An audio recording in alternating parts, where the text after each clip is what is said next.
आइए विषय की ओर चले।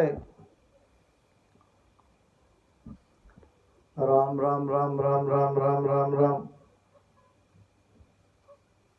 सूरज से उदय होय आवे, घट में रेण तिमर नहीं जावे।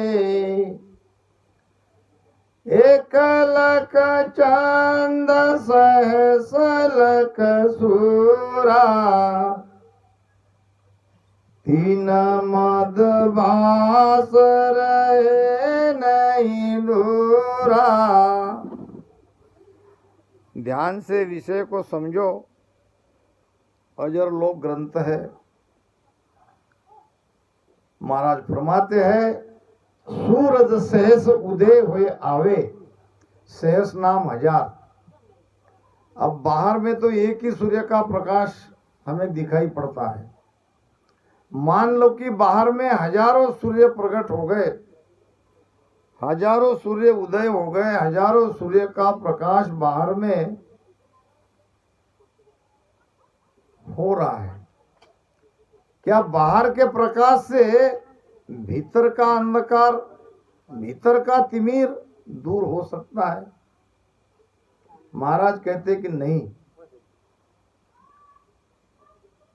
भीतर का तिमिर, भीतर का अंधकार, भीतर का अज्ञान अगर दूर करना है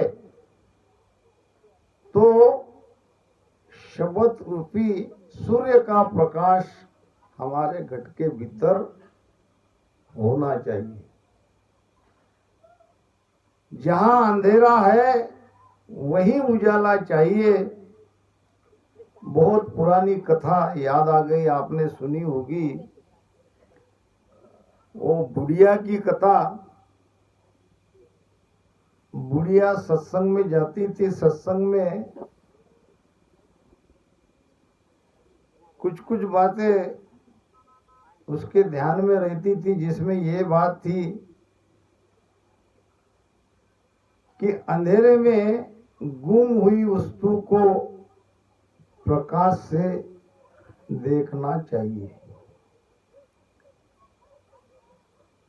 अब वो बुढ़िया एक दिन कोई फटा पुराना कपड़ा सी रही थी सुई धागे से।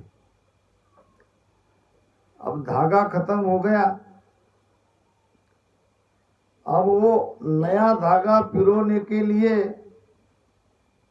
वो कोशिश कर रही, इतने में सुई हाथ से नीचे गिर गई, सुई गुम गई।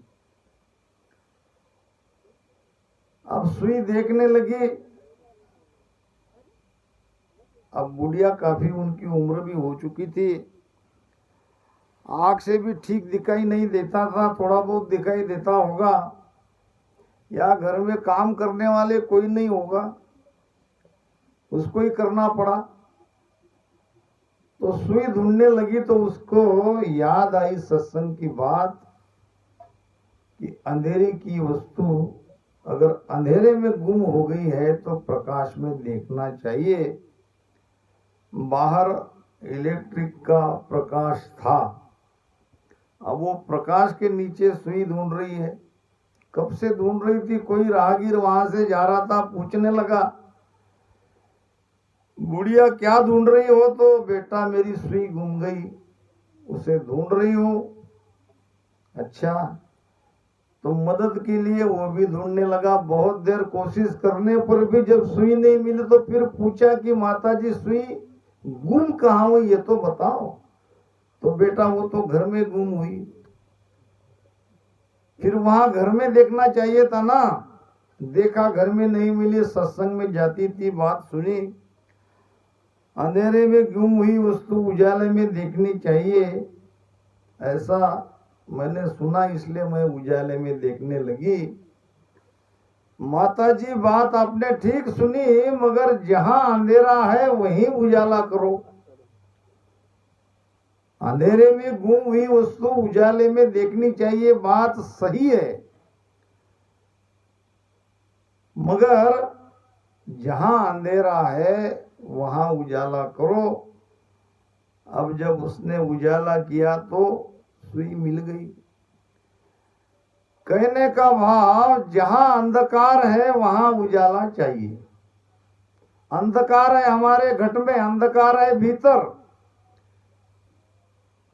अब बाहर में हजारों सूर्य का प्रकाश, हजारों सूर्य का प्रकाश का मतलब है ज्ञानी बन जाना। सारे शास्त्र का, वेद का पठन कर लिया, ज्ञानी बन गए। यानी बाहर की तो हमारी हजारों आंखें खुल गई, मगर भीतर की आंखें अभी खुली नहीं है। बाहर तो उजाला ही उजाला है, मगर भीतर में तो अभी अंधेरा ही अंधेरा है। तो ये तो भीतर का अंधकार तब दूर होगा जब सदगुरु की मेहर होगी, जब सदगुरु की कृपा होगी, वो शब्द हमारे भीतर में जगेगा तब। एक लक चंद सहस लक सूरा, 1,00,000 चंद्र और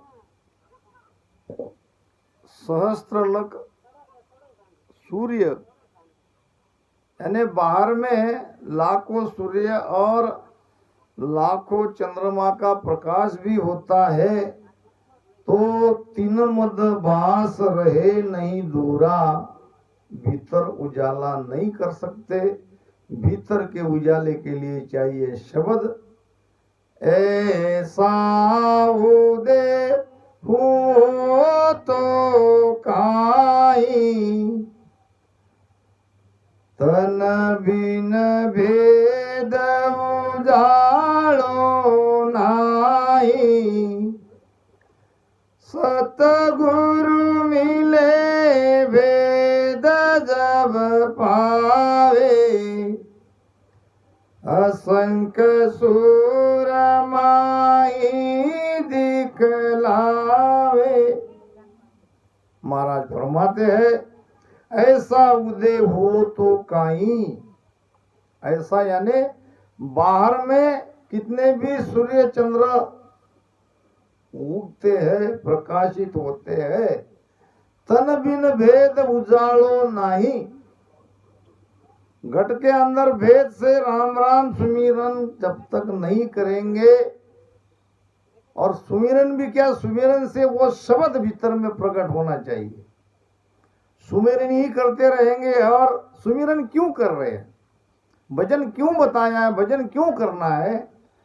भजन उसी के लिए करना है कि इसी भजन से, प्रेम से जब हम सांस उसास में राम राम का रटन करते हैं, तो वो सत्शब्द हमारे घट में जागृत होता है।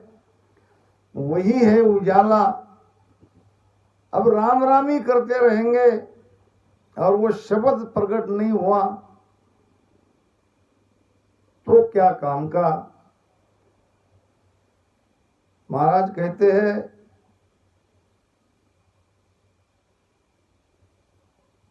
एक भजन में महाराज ने कहा है,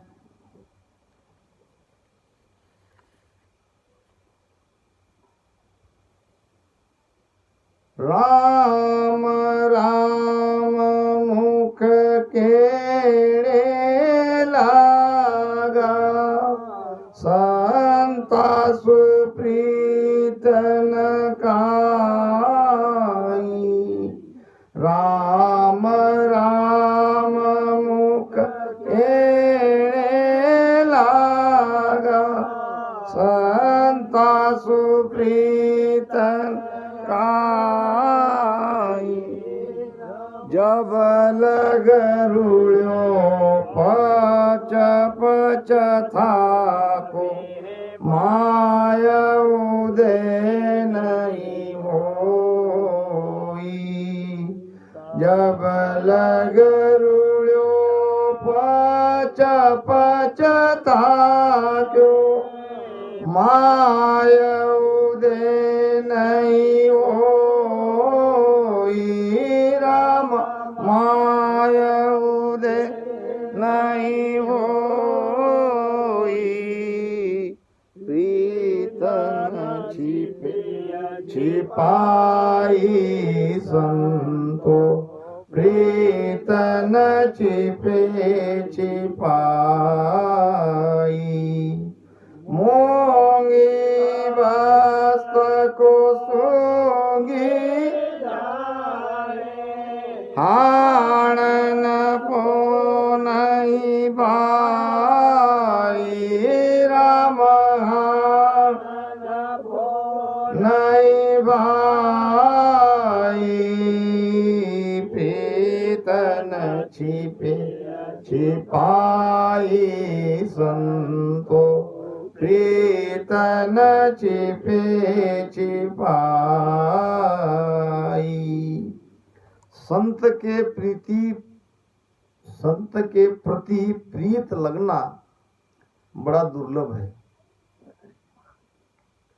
और जिसकी लग जाती है उसके समान इस जगत में, इस संसार में कोई सौभाग्यशाली नहीं है। संतों के प्रति, भजन के प्रति प्रीत लगना संसार में यह सबसे महंगी वस्तु है। कोई चीज इसके बराबरी नहीं है। भजन में जिसका प्रेम लग गया, सत्संग में जिसका प्रेम है, सदगुरु पे जिसका प्रेम है, ये बहुत ऊंची बात उसके अंदर प्रकट हो गई। और इस प्रीति को बढ़ाते जाओ, इसको सस्ती मत समझो। ये बहुत महंगी वस्तु आपके अंदर प्रकट हुई है। इसको अगर आप सूंगी जानोगे, सस्ती जानोगे तो हानि होगी, नफा नहीं होगा।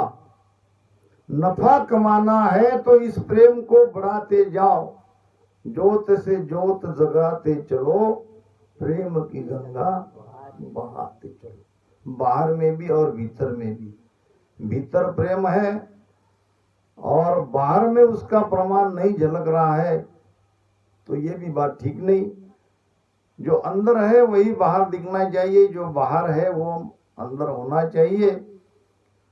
नहीं तो बाहर में बहुत कुछ है, बाहर बाबा बूझो, बाहर तो बहुत अच्छा है, बातें भी बहुत अच्छा करता है, सब कुछ ठीक है, प्रेम से सब कुछ बोलता भी है, मगर भीतर में भजन में प्रीति नहीं है, नाम में प्रीति नहीं है, तो बाहर के प्रीति कोई काम की नहीं है।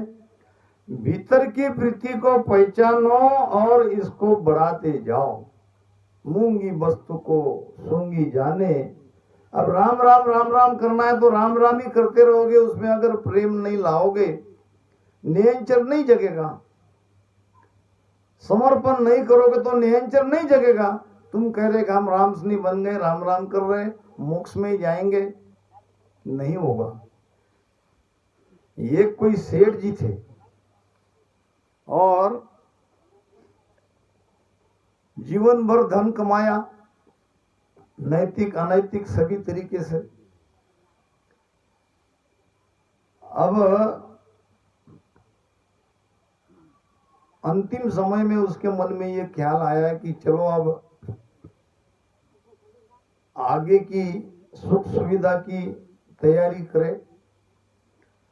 अब फिर उसने दान पुण्य करना ये शुरू किया, स्कूल बनवाना और हॉस्पिटल बनवाना, कुएं बनवाना, पान पोई लगाना, अच्छे अच्छे काम करने लगे। और ऐसे करते करते सेठ मर गया। अब मर गया तो सीधा चला गया स्वर्ग के द्वार पे। अब वहां द्वारपाल ने उसको रुकाया, अरे अरे अरे रुको रुको रुको, कौन हो तुम? जानते नहीं मुझे? मैं मृत्युलोक में अमुक अमुक सेठ, इतना इतना मैंने पुण्य किया, इतना इतना दान किया, अब ये दान पुण्य के बल से मैं स्वर्ग में ही तो जाऊंगा। वो कहने लगे नहीं, तुम क्या किया क्या नहीं किया तुम्हारा खाता देखना पड़ेगा। चित्रगुप्त के पास उसका खाता देखा तो वहां तो उनके नाम से केवल एक ही अच्छा कर्म लिखा था, जो एक दिन उसने रात में बरसात के समय कोई साधु को बैठने के लिए एक दरी, एक चादर दी थी और थोड़ा सा आसरा दिया था। बस वही निष्काम भाव से किया हुआ पुण्य का कर्म उसके खाते में लिखा। अब जो सकाम भाव से जिसने पुण्य किया वो पुण्य का उसको कोई लाभ नहीं मिला। कहने लगे सेठ जी, तुम्हारे जिंदगी में केवल एक अच्छा काम तुम्हारे खाते में लिखा है, वो साधु को वो चादर देना, दरी देना। अब इस एक काम के लिए आपको स्वर्ग में प्रवेश है, नहीं तो आप जो सोच के आए हो वो यहाँ वो कायदा नहीं चलता। तो कहने का भाव ये समझ मत लेना कि हम रामसनी बन गए, राम राम कर रहे हैं। बहुत अच्छी बात है, रामसनी बन गए, राम राम भी कर ले। अब थोड़ा प्रेम को बढ़ाओ और सत्सबद घट में जागरूक हुआ कि नहीं हुआ इसके बारे में सोचो। हुआ तो उससे शब्द के साथ में आगे की यात्रा करो, अगर नहीं हुआ तो इतना करने भर से काम नहीं चलेगा। ये मैंने महाराज की वाणी जी प्रमाण देती है। महाराज जी कह रहे हैं कि सत्स्वरूप निरंजन निज नाम, इस विषय में महाराज ने कहा है। निंदा नहीं कर रहा हूं, महाराज का जो वास्तव ज्ञान है, सत्य ज्ञान है, वो आपके सामने रख रहा हूं।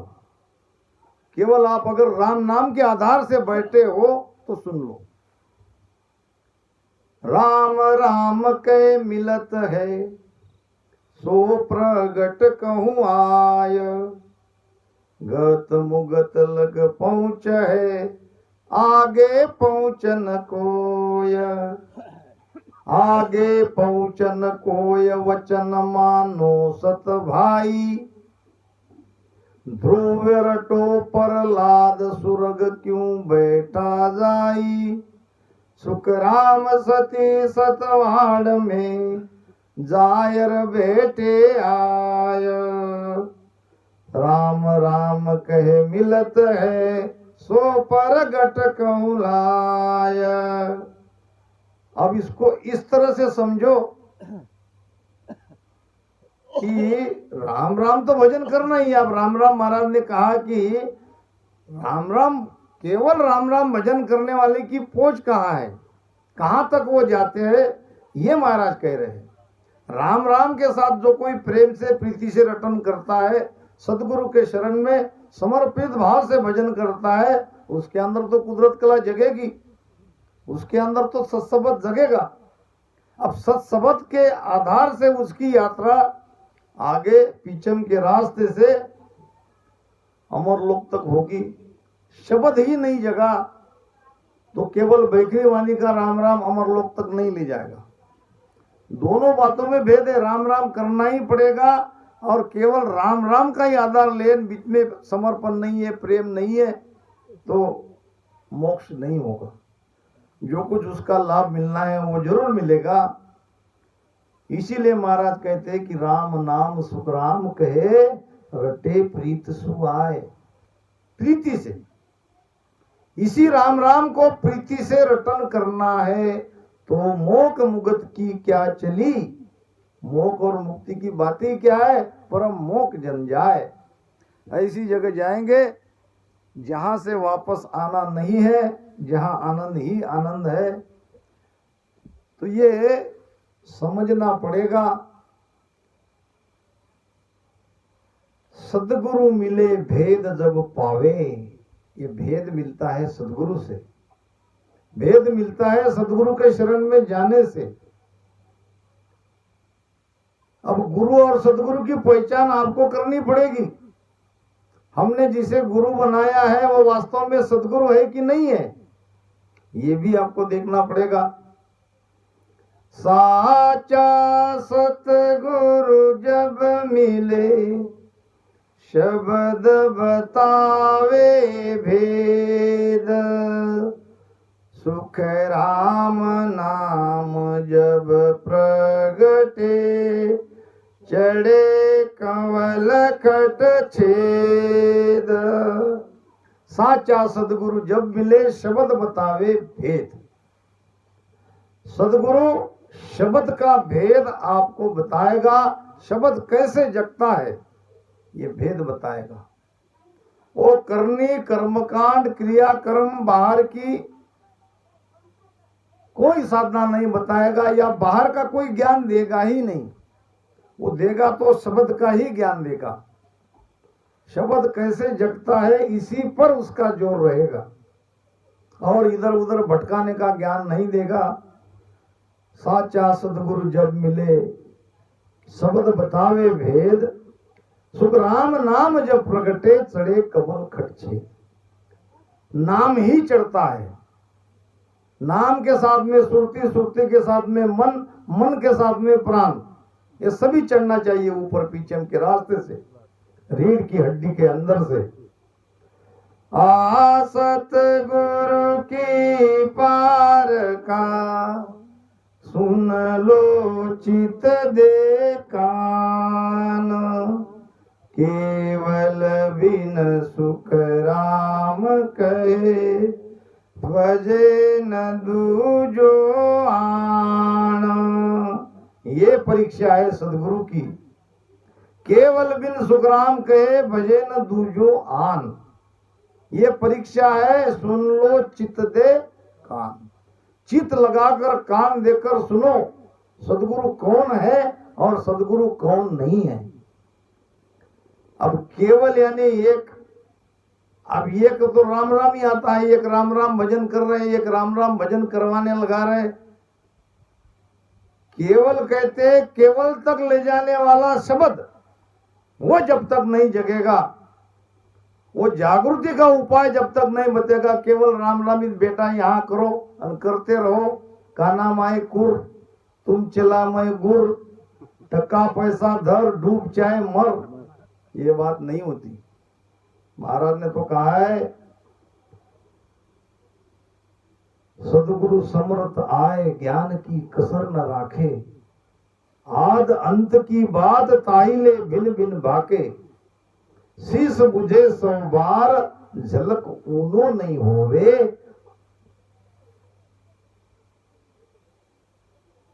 शीस बुझे सौ बार झलक ऊनो नहीं होवे, धीरज सुदे ज्ञान भरम शिष्य का सब खोए। सदगुरु अगर है तो शिष्य के अंदर कोई भरम नहीं रखेगा, भरम कर्म पूरा उसका दूर कर देगा। अगर शिष्य के अंदर भरम रहता है तो वो गुरु सदगुरु नहीं है, वो गुरु है। धीरज सुदे ज्ञान भरम शिष्य का सब खोवे, उलझे को सुलझाय दे, ये सतगुरु ये नान, बाकी का सुख राम कहे कन फूकारा जान। कान भूकने वाले गुरु नहीं करने हैं, गुरु तो चाहिए सदगुरु। और सदगुरु की पहचान महाराज आप बता रहे हैं, सदगुरु समर्थ है। सदगुरु ज्ञान देने में सामर्थ्य रखते हैं, ज्ञान की कसर न राखे, ज्ञान देने में कोई कसर नहीं रखते। कौन सा ज्ञान? शब्द का ही ज्ञान, भजन के बारे में ही ज्ञान, और ज्ञान नहीं। और ज्ञान तो दुनिया में लाखों है देने वाले। शब्द के बारे में ज्ञान, शब्द कैसे जगा है, शब्द कैसे आगे बढ़ता है, स्थान स्थान का ज्ञान, जहां शिष्य अटका है उसको वहां से आगे कर दिया, आगे का रास्ता बता दिया। यह है ज्ञान की कसर नहीं रखना। आद अंत की बात ताहिले भिन्न भिन्न देवे, जीव का आद और जीव का अंत। जब तक हम जीव भाव में नहीं आए थे तब हम कहाँ थे, हम कहाँ से आए, हम क्यों आए, अब जाना कहाँ है, जाने का रास्ता कौन सा है, कैसे जीव का जीवपना मिटेगा, आने की बात कौन, जाने की बात कौन। घाट का ब्रह्म को, जीव को, शिव को, कौन में कौन समाए, आने का रास्ता कौन, कहां से हम आए, अब जाना कहाँ है, जाने का रास्ता कौन सा है, जाने में के बीच में घाट कितने हैं, और घाट को पार कैसे किया जाता है, घाट कौन, बाट कौन, घाट का ब्रह्म कौन, ये जो सारा निर्णय हमें करा दे वो है सदगुरु। धीरज सुदे ज्ञान भरम शिष्य का सब खोवे। धीरज नाम धैर्य से, धैर्य पूर्वक शिष्य के अंदर ज्ञान को उतारते हैं, शिष्य का भ्रम दूर करते हैं। भ्रम तो ज्ञान से ही दूर होगा। और एक ज्ञान बाहर का है, एक ज्ञान भीतर का है। बाहर का ज्ञान हमने कितना भी प्राप्त किया तो भी भ्रम दूर नहीं होता। भ्रम दूर होता है भीतर के ज्ञान से। भीतर का ज्ञान यानी शब्द की अनुभूति का ज्ञान। शब्द जगते ही घट का सारा अज्ञान दूर होता है। तो शब्द के बारे में ज्ञान देने वाला, शब्द की जागृति कराने वाला वही सच्चा सदगुरु है। महाराज ने कहा भी यही है, हमें चेताया है, हम उसके ऊपर ख्याल नहीं देते हैं। महाराज ने तो हर जगह सारी वाणी सदगुरु से भरी है। सदगुरु कौन है इसके बारे में भी ज्ञान दिया है और हमें क्या करना चाहिए ये भी बताया है। जागुरा संग नवघट जागे, जागुरा संग नवघट जागे, वे सतगुरु सिर दारो, वे सतगुरु सिर दारो, ज्ञान ध्यान दो जागुरु झूठा, ज्ञान ध्यान दो जागुरु झूठा, से सब दूर भी डारो, से सब दूर भी डारो। जा गुरा संग, जा गुरा संग नाव घट जागे, वे सतगुरु सिर धारोगे। अगर सालों से आप भजन कर रहे हैं और सत्सबद की अनुभूति नहीं हुई है, भजन अगर बराबर कर रहे हो, सत्संग भी आप सुन रहे हो, भजन में भी आपका प्रेम है, नाम तो जगना ही चाहिए। अगर फिर भी नहीं जग रहा है तो गुरु को छोड़ना पड़ेगा, गुरु का त्याग करना पड़ेगा, क्योंकि ये बार बार ये जन्म नहीं मिलता है। ये कि गुरु के बंधे रहने में क्या करोगे अगर नाम नहीं जगेगा। विठलराव के संवाद में महाराज ने बहुत ही गहरी बातें बताई है। वहां एक तो आत्मा रुतवंती चाहिए और सदगुरु पूरा चाहिए, तभी तीसरी बात प्रकट होगी जिसको कहते हैं सत्सबद। प्रमाण दिया है, स्त्री पुरुष के संयोग से बच्चा पैदा होता है। स्त्री गर्भधारणा कब करती है? जब वो ऋतुवंती होती है। अगर स्त्री ऋतुवंती नहीं है तो गर्भधारणा नहीं होगी। अब स्त्री ऋतुवंती है, पुरुष में पुरुषत्व नहीं है, तो भी गर्भधारणा नहीं होगी। ये प्रमाण महाराज ने दिया है कि इसके अलावा दूसरा कोई प्रमाण यहां बैठ नहीं रहा है। यहां भी हमारी आत्मा ऋतुवंती चाहिए, सबकी आत्मा स्त्रीलिंगी है, आत्मा पुल्लिंगी नहीं है। स्त्री की भी आत्मा स्त्रीलिंगी है तो पुरुष की भी आत्मा स्त्रीलिंगी है। यहां भी आत्मा रुतवंती चाहिए। अब आत्मा रुतवंती का मतलब हमारे अंदर वो तड़प चाहिए, हमें इसी जन्म में मोक्ष में जाना है, अमरलोक में जाना है, अमरलोक देखना है। ये अगर हमारे अंदर तड़प है तो हमारी आत्मा रुतवंती है। अब आत्मा और यहां सदगुरु है, सबके पति मान लो, यहां सदगुरु है पुरुष। अब सदगुरु में सत नहीं है, सदगुरु में वो पावर नहीं है, तो हमारी आत्मा कितनी भी रुतवंती हो, सत शब्द नहीं जगेगा। तीसरा होना यानी सत शब्द की जागृति होना।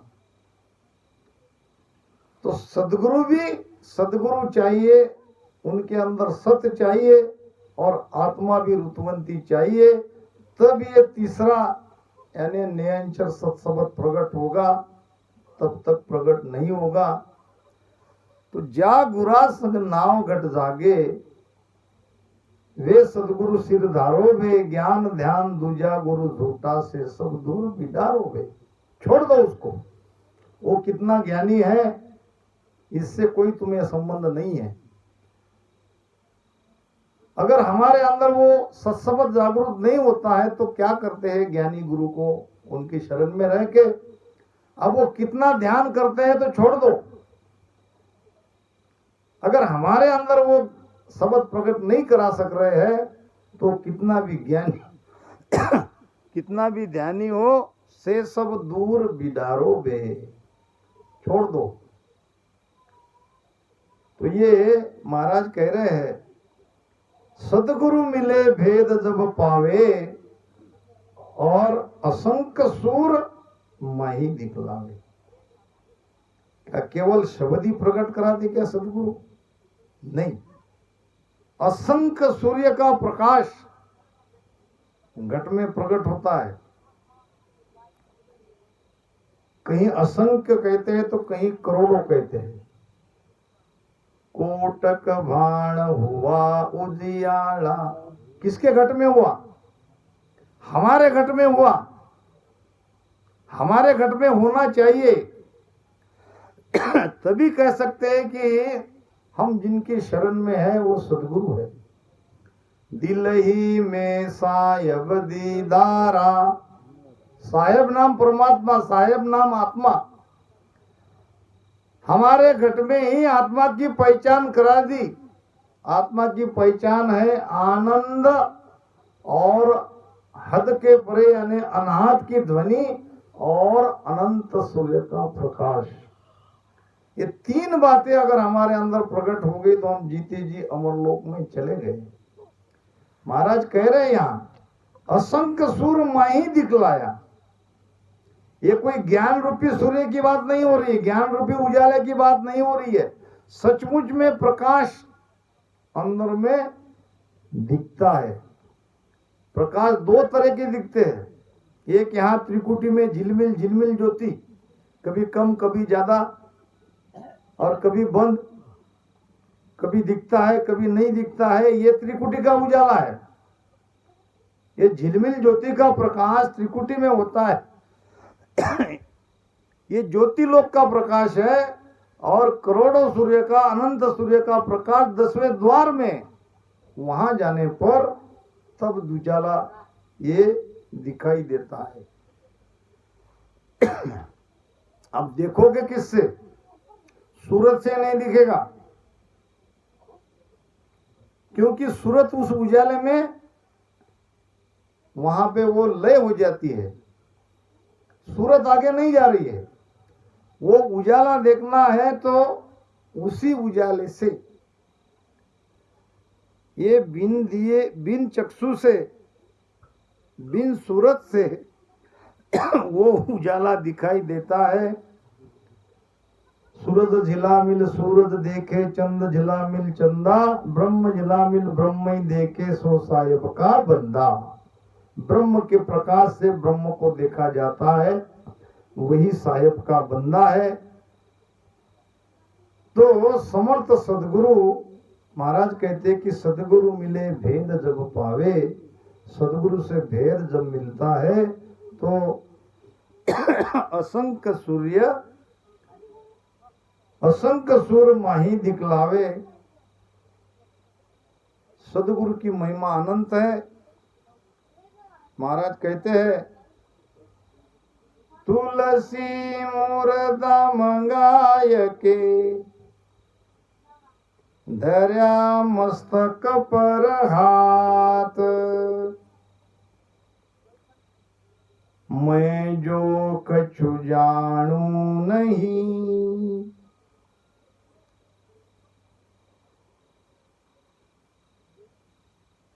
तू जाने रघुनाथ। तुलसीदास के जीवन का प्रसंग है। तुलसी मुर्दा मंगाए के धर्या मस्तक पर हाथ।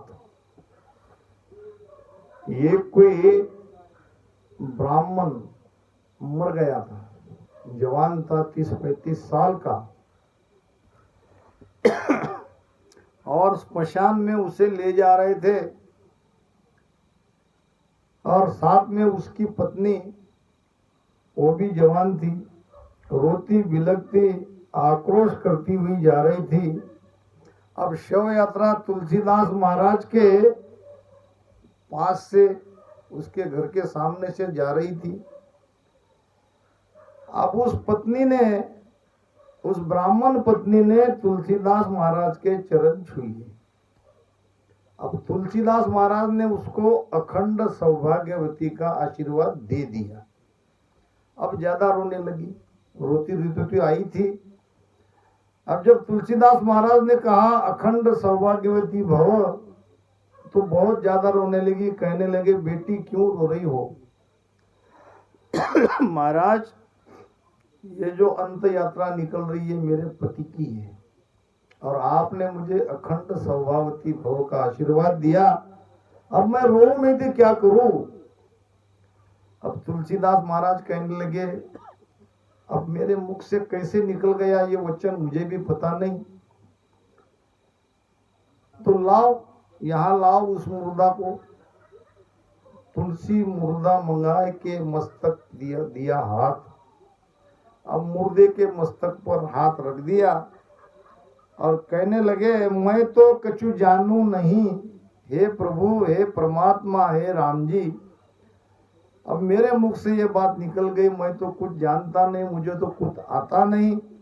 अब मेरे अंदर कोई सामर्थ्य नहीं है, मगर जब मेरे मुख से आपने कुछ बातें निकलवाई है तो आप ही जानो, ये आपका ही काम है।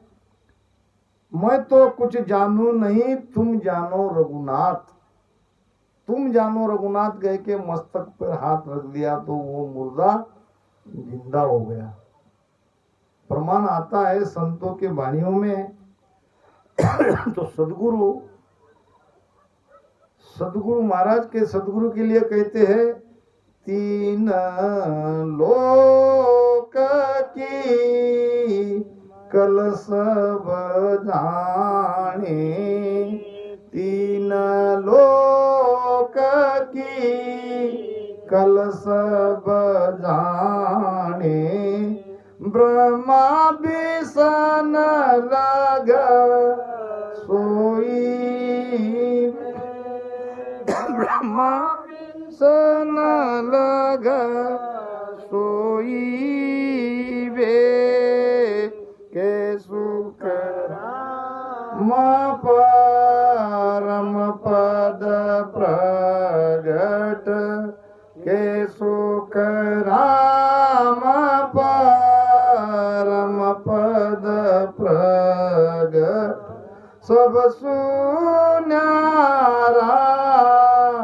होई में, सब सुन्यारा होई। समझ समझ हंसा सन्मुख, समझ समझ हंसा सन्मुख, ज्ञान सुनो सत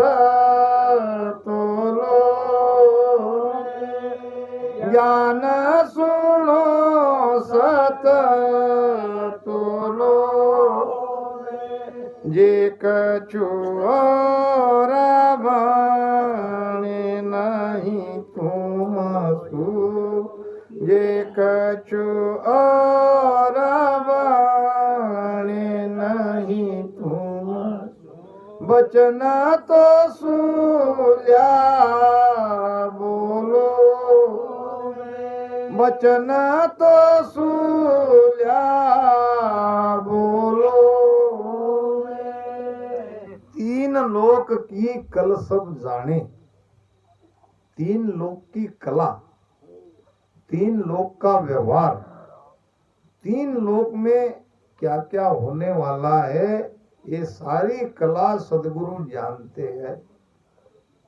ब्रह्मा बिसन लग सुई बे तीन लोक के ये तीनों मालिक है तीनों देवता है तो इनके सारे व्यवहार को सदगुरु जानते हैं क्योंकि सदगुरु का पद तीन लोक से ऊपर है ऊंचा है। गए सुखराम परम पद प्रगट सबसु न्यारा होई बे वो परम पद प्रगट है भीतर है और वहां तक पहुंच सकते हैं सदगुरु की मेहर से और वहां पहुंचने पर सबसे अलग हो जाते हैं वहां हम ही हम रहते हैं और वहां कोई दूसरा नहीं है। तो इस प्रकार महाराज ने जो महिमा करी है